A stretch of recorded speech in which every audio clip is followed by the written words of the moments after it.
할렐루야. 네. 오늘도 우리 히즐라이프 처치는 하나님께 최고의 예배를 드리길 소망합니다. 네. 우리가 오병이어 이적에 대한 말씀을 나누고 있습니다. 오병이어죠. 오병이어의 이적은 사복음서에 모두 기록이 될 정도로 예수님 사역에 굉장히 중요한 의미를 가지고 있는 것이죠. 그렇기 때문에 사복음서를 기록한 제자들 또한 그것을 잊지 않고 복음서에 하나하나 다 기록한 것 아니겠습니까? 마태복음과 이 누가복음은요, 오병이어 이적 뒤에 우리가 잘 알고 있는 베드로의 신앙 고백이 나옵니다. 그리고 이어서 17장으로 넘어가면 마태복음이죠. 마태복음 17장으로 넘어가게 되면 또 누가복음 이제 9장으로 넘어가게 되죠. 7장입니다. 7장으로 넘어가게 되면 그 뒤에 예수님의 변화산 사건으로 이어집니다. 마태복음과 누가복음은요, 동일하게 오병이어의 이적이 일어난 뒤에 베드로의 고백이 나오고 그리고 변화산 사건으로 이어집니다.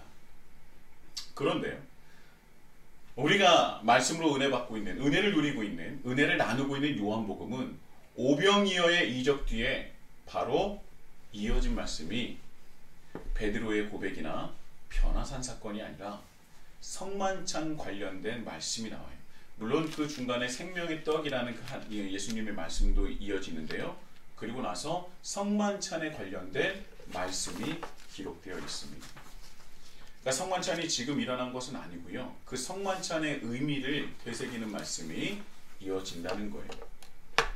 여기서 사도 요한은 이 성만찬과 오병이어의 이적의 사건이 서로 연결되어 있다고, 그리고 그 안에서 큰 의미를 발견하고 그것을 전하고자 이렇게 요한복음 5장에 오병이어 이적 뒤에 성만찬에 관련된 말씀을 전한 것입니다. 여러분 잘 아시다시피 요한복음은요, 비교적 시간 순서를 따르는 다른 복음서와는 달리, 공관복음서와는 달리 그 의미를 중요하겠지만, 그 의미를 가지고 있지만, 그러나 이 시간 순서라기보다는 요한복음 같은 경우는요, 어떻게 하면 이 말씀을 깊이 있게, 또한 그 이제 상대 독자로 하여금 어떻게 하면 예수님의 말씀이, 어떻게 하면 예수님이라는 존재가 그들에게 각인시킬 수 있을까 하는 고민의 끝에 요한복음을 기록했다고 말씀드리지 않았습니까? 그렇기 때문에 시간 순서가 다른데 이 오병이어의 이적 뒤에 성만찬의 말씀을 기록한 것은 사도 요한의 깊은 뜻과 의미가 있다는 것이죠. 자, 지난주죠. 정확히 말하면 지지난주인데 굶주린 사람들을 보면서 이들을 어떻게 해야 다 먹일 수 있을까를 고민하시면서 예수님께서 빌립에게 질문을 하시지 않습니까? 뭐라고 질문을 하셨습니까? 이들을 먹이려면 어떻게 되느냐라고 물으셨겠죠. 그렇게 빌립에게 물어보시는 예수님의 그 말씀의 의미에 대해서 우리가 집중을 하고 은혜를 나눴었는데요. 예수님께서 빌립에게 바라시는 것은 굶주린 이들을 바라보시는 예수님의 그 마음, 더 나아가 이 땅에 살면서 육적으로 영적으로 모든 것이 결핍되어 있는 이들을 함께 보기를 원하시는 예수님의 마음을 깨닫기를 바라시는 것이 바로 빌립을 향한 예수님의 질문이었다라고 말씀을 드렸어요. 예수님께서는요, 그 마음을 가지고 빌립에게 물어보셨는데 빌립은요, 뭐라고 말하냐면 굶주린 이들의 결핍을 바라보지 않고 자신의 결핍을 바라봅니다. 예수님, 우리에게는, 또 저에게는 200데나리온이 없습니다. 그러니까 예수님은 정말 굶주리고 육적으로 영적으로 굶주려 있고 결핍되어 있는 그들을 향해서 바라보기를 원하셨는데, 빌립은 그들의 결핍을 바라보고 있는 것이 아니라 자신의 결핍을 바라보고 있었다는 거죠. 전 200데나리온이 없습니다. 200데나리온이 우리나라 돈으로요 2천만 원이 훨씬 넘는 금액이에요. 2,500만 원 가까이 될 겁니다. 그래 당연합니다. 빌립에게서는요 그 우리나라 돈으로 2,500만 원에 가까운 그 돈이 없었을 거예요. 그런데 예수님께서 빌립에 그런 돈이 없다는 것을 모르셨겠습니까?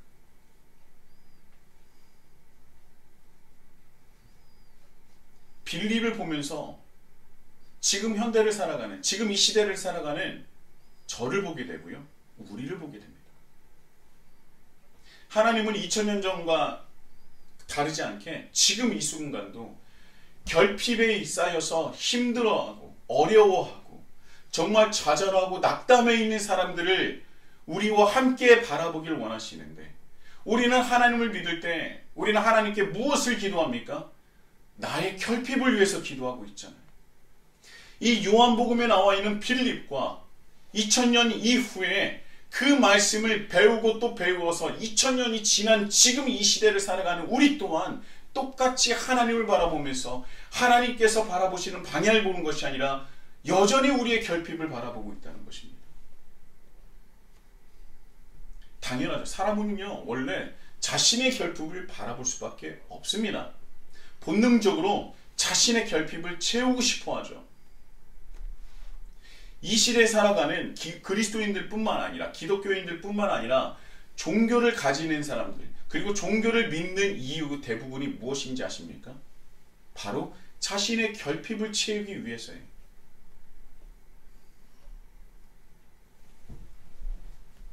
그런데 우리가 잊지 말아야 될 것은 무엇이냐면, 그렇다면 그 다른 종교와 우리 기독교가 동일한 거라는 말이에요.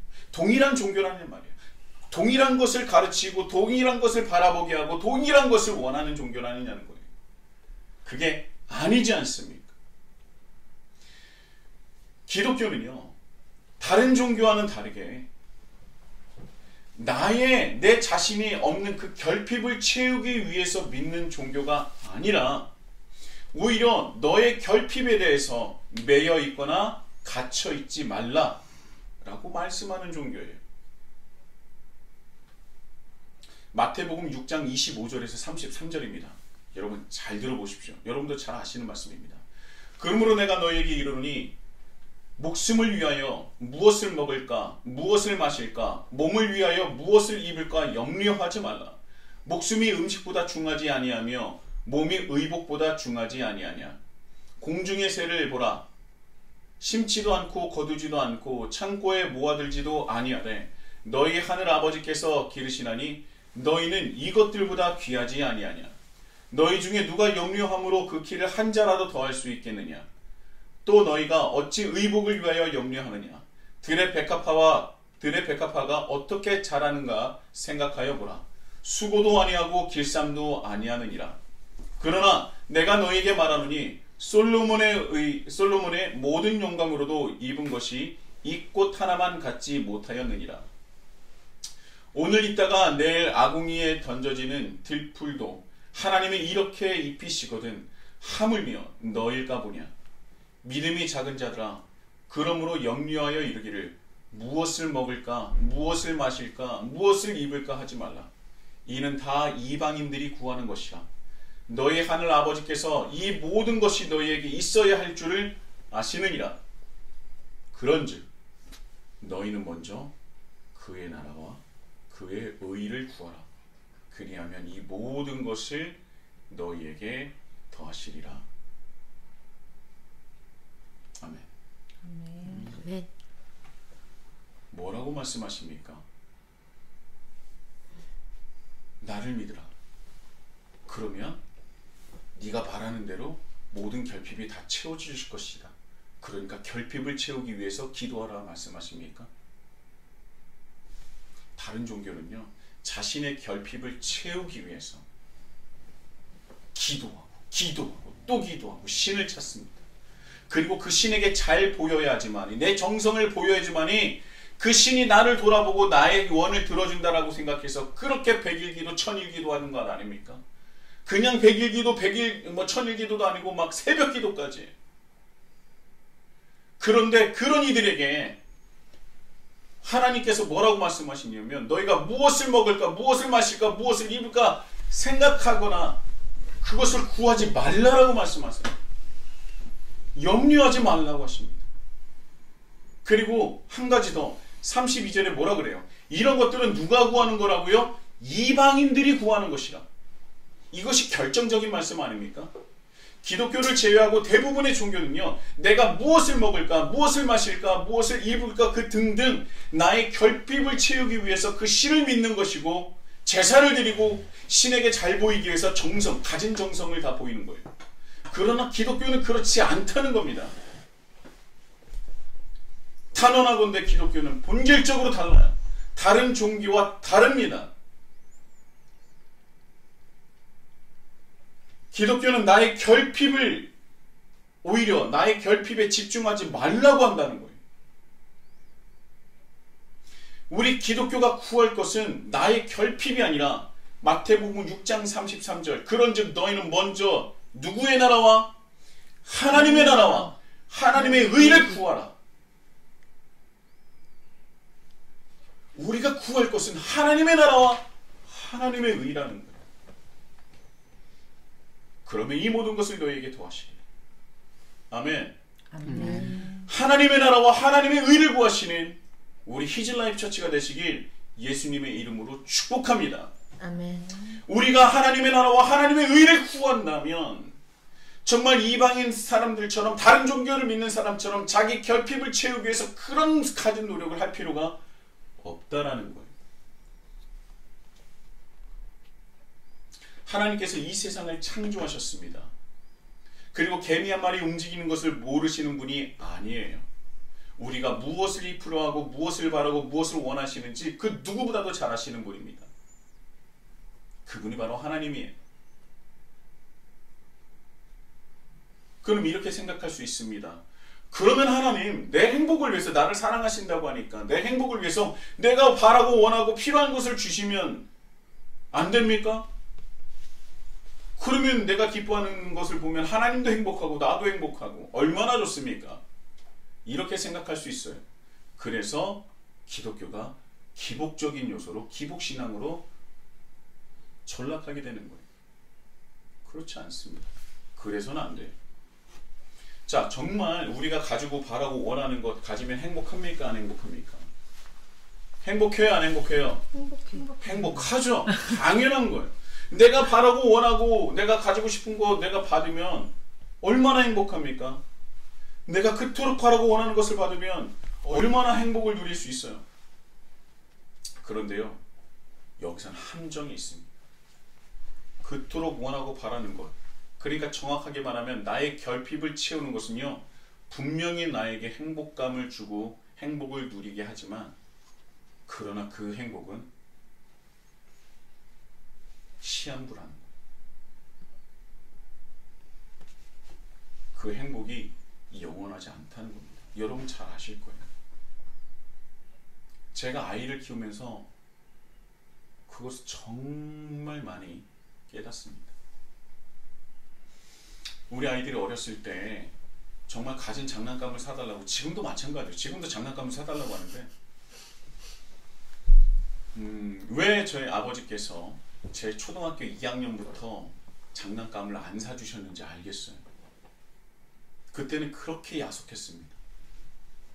남들은 뭐 성탄절이나 생일이나 뭐 이런 선물을 받을 만한 그런 날이 되면 자기가 바라는 그 장난감이나 여러 가지 선물을 받았는데 저희 집은 선물이 책이었어요. 2학년이 되니까 이제 막내도 다 컸으니까 이젠 장난감은 우리 집에서 없다 하면서 책만 사주셨어요. 지금 제 아들 한 명이 비웃었어요. 아니, 비웃은 건 아닌 것 같은데 어쩌면 그럴 수 있어요. 이런 웃음인 것 같아요. 아직도 중학생인 첫째 아이도 장난감을 원합니다. 큐브는 장난감이 아닌가? 그런데요, 제가 그것을 막 아이들도 막 그것을 이거 아빠 이거 사주세요 얼마나 그렇게 조르고 조르는지 몰라요. 알겠어요. 그 눈빛만 보면 그 아이가 그 장난감을 원하는 그 눈빛을 알겠어요. 안 사줄 수가 없습니다. 너무 비싸도 결국은 사줘요. 자, 그러면 그 장난감을 언제까지 가지고 놀겠습니까?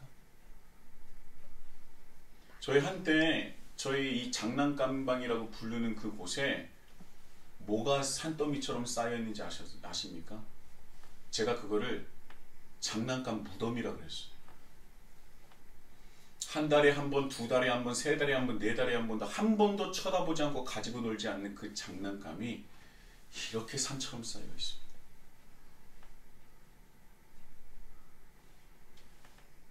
그런데요, 그 각자 하나하나를 받을 때는 그 사람들은 뭐였어요? 우리 아이들의 마음은 진심이었어요? 진심이 아니었어요? 진심이었어요.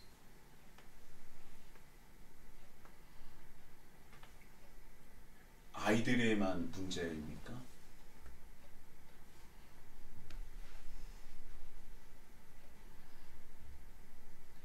정말 우리가 바라고 원하는 것이 우리의 결핍을 채우고자 하는 그런 모든 것들이 시간이 지나면 그 행복감과 기쁨이 그냥 추억으로 남아 있습니다. 근데 잘 기억하려도 기억이 안 나요. 하나님이 우리의 행복을 채워주고 싶지 않으시겠습니까? 그렇지 않아요. 그러나 정말 한계성이 있고 그리고 정말 기한이 정해져 있는 그 단발성이고 휘발적인 그 행복감을 누리기 위해서 하나님께서는 우리를 멍들게 하시지 않는다는 것입니다.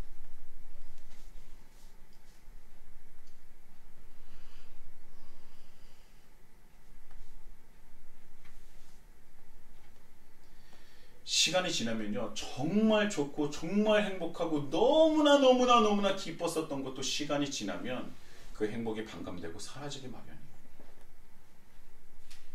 그럼 사람은 어떻게 합니까? 또 다른 거, 또 다른 거, 또 다른 거. 그것을 구하고 또 다른 것을 구하고 또 다른 것을 구하고 언제까지요? 죽을 때까지. 그런 삶이 정말 의미가 있는 삶이냐는 거예요. 정말 사람으로 태어나서 그냥 그저 내가 바라고 원하는 것을 받고 그것을 누리는 행복, 그 잠깐의 행복을 누리기 위해서 그냥 그저 살아가는 것이, 죽을 때까지 그런 모습으로 살아가는 것이 인간으로서의 정말 마땅하고 좋고 행복하고 좋은 삶이라는 거예요. 정말 그것이 좋은 것, 그것이 많고 옳은 삶입니까?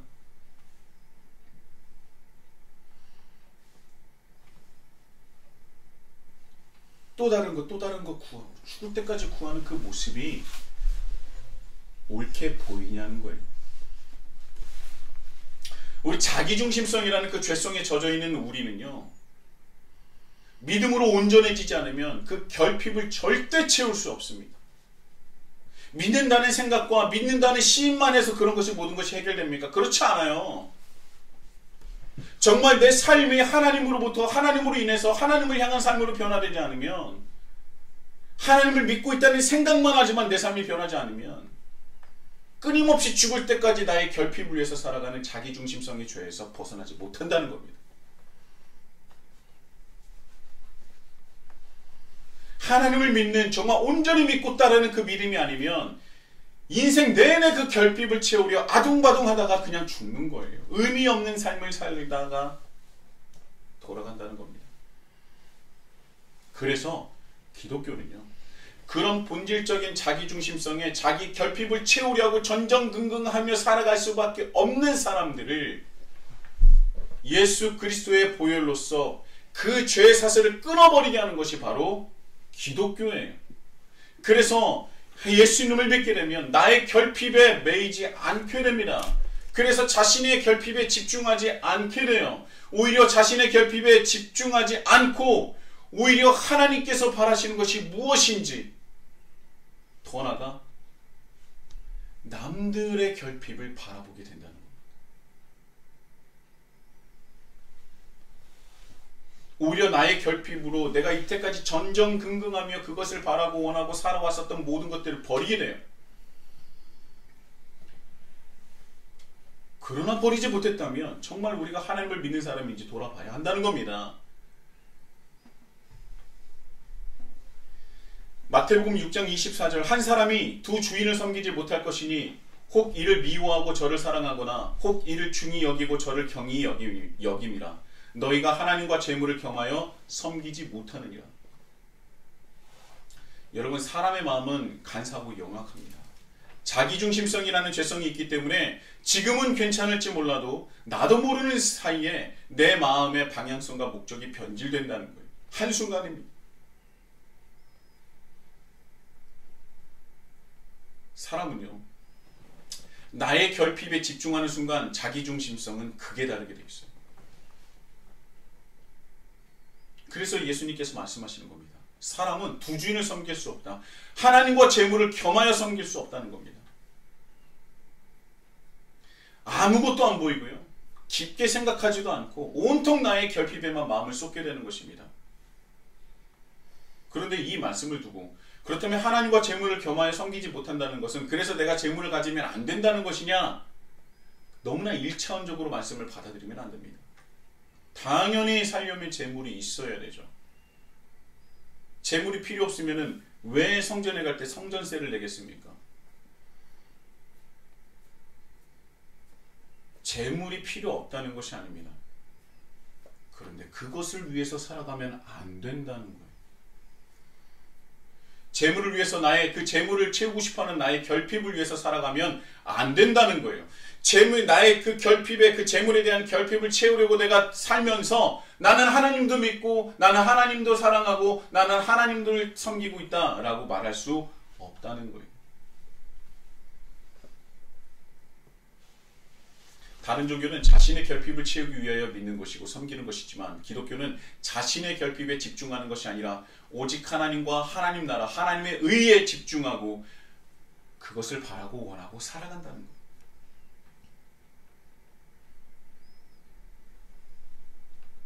제가 거듭 말씀드리지만 이렇게 말하면은 교회만 가서 예배만 드리느냐 이렇게 말씀하시는 분이 있어요. 그것은 하나만 알고 둘은 모르는 거죠.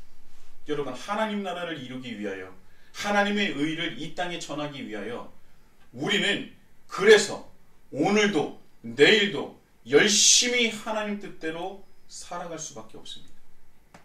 하나님 나라를 이루기 위해서 우리는 오늘 하루를 허투루 보낼 수가 없는 거예요.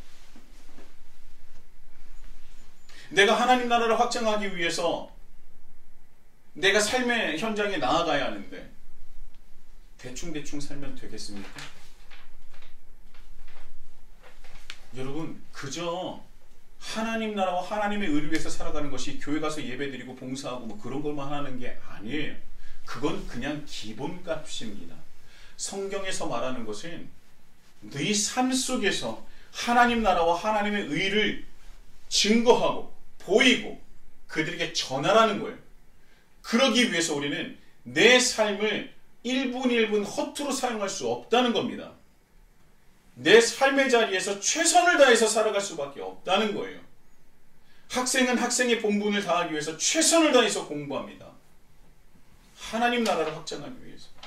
회사를 다니는 사람 또한 회사의 직무에 대해서 소홀히 할 수 없어요. 왜? 그것을 통해서 하나님 나라를 확장해야 하기 때문에. 남편으로서, 아내로서, 아버지로서, 어머니로서, 할머니로서, 할아버지로서 한순간 한순간 허투루 보낼 수가 없는 겁니다. 나에게 주어진 삶에 최선을 다해야 되죠. 그래야 하나님 나라가 내가 부족함에도 나를 통하여서 확장될 수 있기 때문입니다.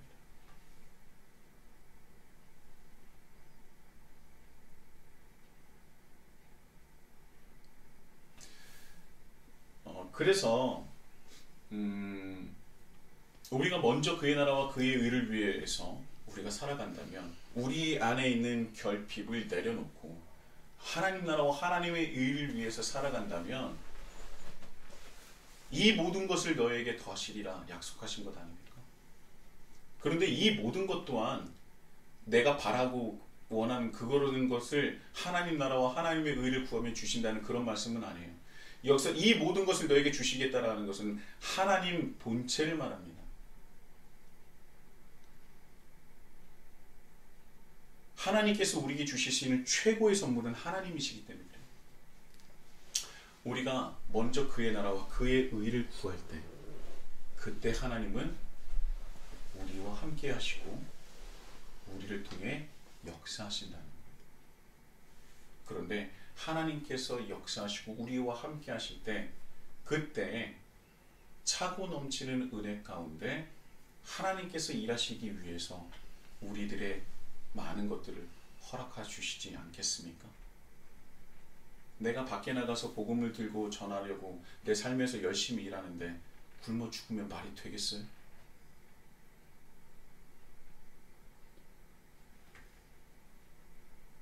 여러분, 이것이 자랑스러운 우리 기독교입니다. 이것이 기독교의 본질이고 기독교의 정신인 거예요. 예수님께서 빌립에게 바라시는 것은 누구나 다 할 수 있는 200데나리온이 있는지 없는지가 아닙니다. 자신의 결핍을 바라보지 말라는 거예요. 내 손에 없는 200데나리온이 너무나 없어서 내가 할 수 없습니다라는 빌립의 고백이 아니라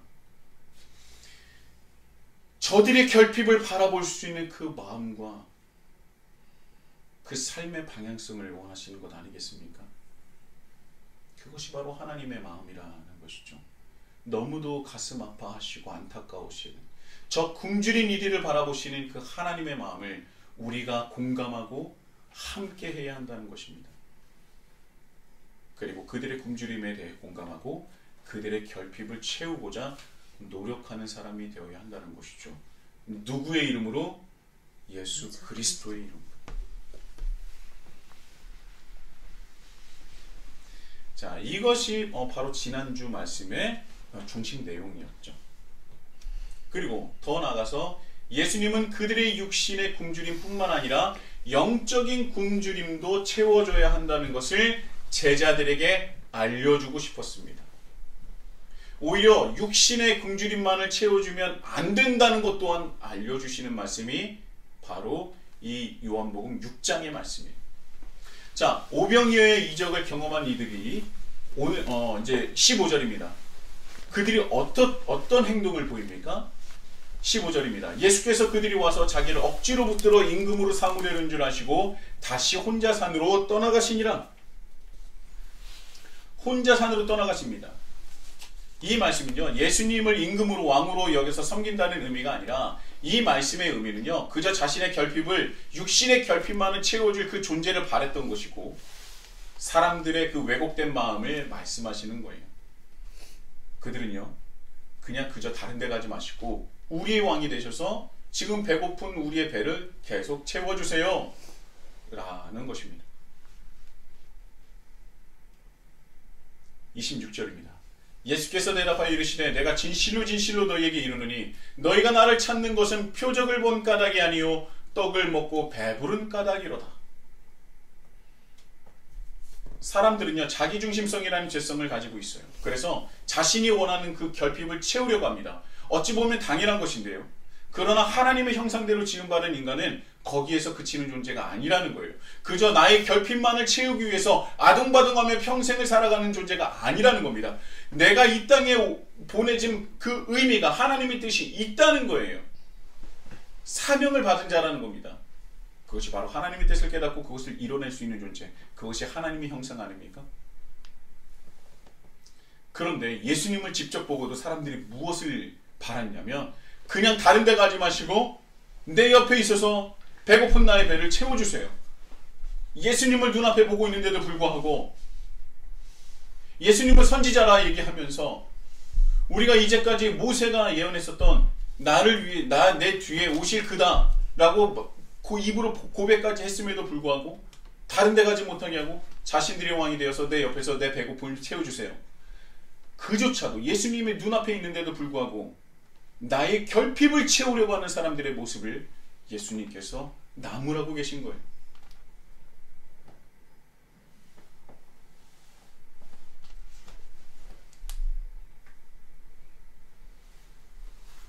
(2000년) 전에 예수님의 오병이어의 이적을 경험한 사람들의 모습이 그저 예수님을 믿고 따르기 위한 그 모습이 자신의 그 육신의 배고픔을 채우기 위한, 자신의 결핍을 채우기 위한 용도로 예수님을 왕으로 삼았다는 그 모습과 지금 2000년 후에 우리의 모습은 다른 것이 있습니까? 솔직히 말하면 우리 하나님을 믿는 사람 또한 마찬가지입니다. 하나님의 뜻이 우리를 통하여 이 땅에 이루어지는 것에 대해서는 큰 관심이 없어요. 대부분 관심 없지 않습니까? 그냥 그저 하나님의 일이라고 한다면 교회에서 봉사하는 정도로만 생각하지 않습니까? 그저 하나님을 믿는다고 하면서도 우리는 나의 결핍을 채우려고 하나님을 믿는 사람들이 너무나 많다는 것. 자신의 배부름을 위해서 예수님을 왕으로 세우려는 이들과 다르지 않다는 겁니다. 예수님은요, 우리를 육신의 배고픔만을 채워주길 원하셨던 것이 아니에요. 그러면 다른 종교와 별반 다를 것이 없었을 겁니다. 그 육신의 배고픔을 채워준 그 너머에는 하나님의 뜻이 우리를 통하여 이루어지길 원하셨던 거예요. 그래서 사도 요한은 오병이어 이적 뒤에 성만찬의 말씀을 기록한 것입니다. 굶주려 있는 이들에게 아나페세인이라고 앉으라고 하셨어요. 아나페세인은요, 식사 대용으로 동그랗게 앉으라는 말이라고 말씀드렸죠. 아나페세인이라는 말을 들었을 때 이제 우리가 무엇인가 먹을 수 있겠구나라고 생각을 했을 겁니다. 이제 우리의 굶주림을 채워주시겠구나. 그리고 당연히 예수님께서는 그 굶주림을 채워주셨습니다. 그런데 거기서 끝이 아니에요. 너의 굶주림을 채우는 것으로 끝나는 것이 아니라는 것인데요. 성만찬의 의미는 당연히 예수님을 기념하는 것입니다. 우리를 위하여 십자가에 돌아가시며 흘리신 보혈과 자신의 생명을 나눠주신 그 살을 먹는 것 아닙니까? 예수님께서 제자들에게 베풀어 주신 성만찬은요, 초대교회에서 나의 것을 나눠주는 것으로 발전해요. 그러니까 최초의 성만찬은 무엇입니까? 예수님의 자신의 것을 제자들에게 나눠주십니다. 그리고 제자들에게 뭐라고 하십니까? 너희들이 모일 때마다 나를 기념하여. 그래서 뭐를 나누고 했어요? 떡과 포도주를 나누라고 했어요. 그렇다면 제자들이 세상에 나가서 떡과 포도주를 누구와 나누는 겁니까? 첫 번째는 예수님께서 제자들에게 나눠주셨어요. 그리고 그 뒤에 예수님을 따르는 수많은 제자들이 곳곳에서 날마다 예수님을 기념하며 나눕니다. 그때는 누구의 것을 나누는 겁니까? 나의 것을 나누는 거예요.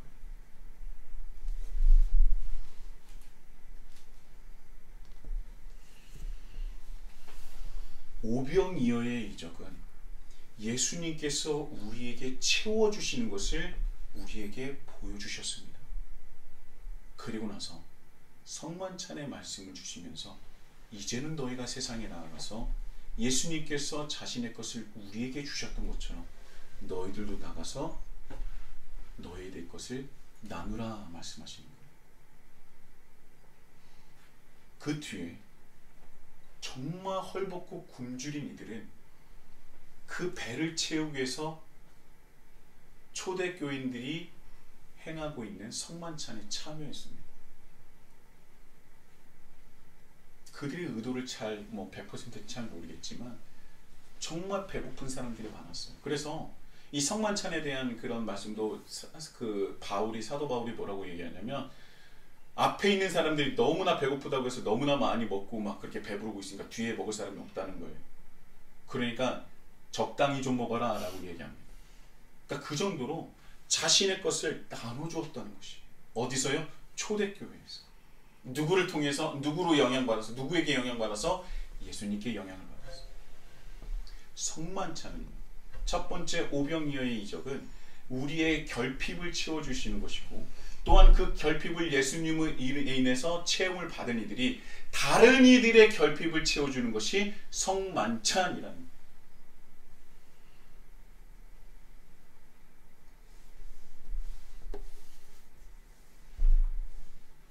이것이 오병이어의 이적의 뒤에 성만찬의 말씀을 우리에게 전하는 사도 요한의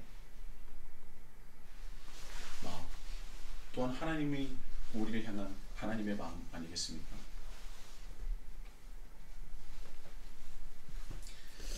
내가 아닌 다른 사람의 결핍을 채워주는 것이 바로 기독교입니다. 단순히 음식뿐만 아니라 예수님께서 흘리신 보혈과 생명의 떡도 전하며 나의 것을 아낌없이 베풀어주고 나눠주는 것. 오히려 나의 결핍은 내려놓고 남의 다른 존재의 결핍을 채워주는 존재가 우리고 그리스도인이라는 거예요. 그것이 기독교라는 겁니다. 우리가 그것을 행할 때 이 모든 것을 너희에게 더하시리라는 하나님의 약속이 우리를 통하여 다시 한번 일어난 겁니다. 이방인들이나 다른 종교와 같이 나의 결핍을 채우기 위해서 100일 기도, 1000일 기도를 드리는 그런 종교가 아니라는 거예요.